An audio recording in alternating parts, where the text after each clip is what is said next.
কাম্যই ছিল, কারণ একটা নিয়োগ প্রক্রিয়া হতে কতটা সময় লাগতে পারে সেটা যারা করে এবং যারা এই প্রসেসের মধ্যে দিয়ে যায় তারাই জানে।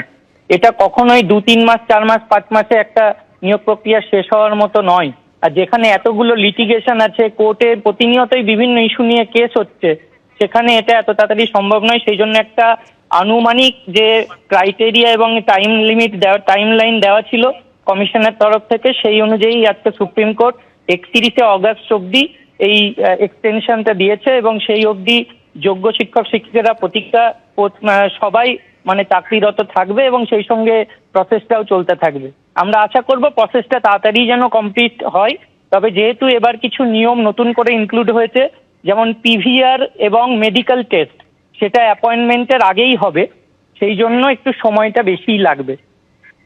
এগুলোকে বলে সাময়িক স্বস্তি। আমরা এরকম স্বস্তি চাই না, আমরা চাই চাকরির স্থায়িত্ব।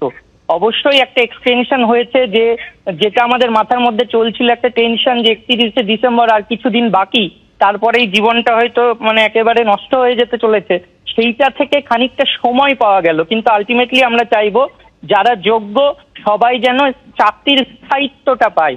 যারা আজকে ভেরিফিকেশনে ডাক পেল না, তাদের যোগ্যতার প্রমাণ নতুন করে এত টালবাহানার মধ্যে টেনশনের জন্য দিতে পারলো না, তাদের মানসিক অবস্থার খুবই শোচনীয় পরিণতি। তো আমরা চাইবো সবাই যেন যোগ্যরা অন্তত এই চাকরিতে বহাল থাকতে পারে এবং তাদের সবার জন্য যেন চাকরির স্থায়িত্বটা বজায় থাকে।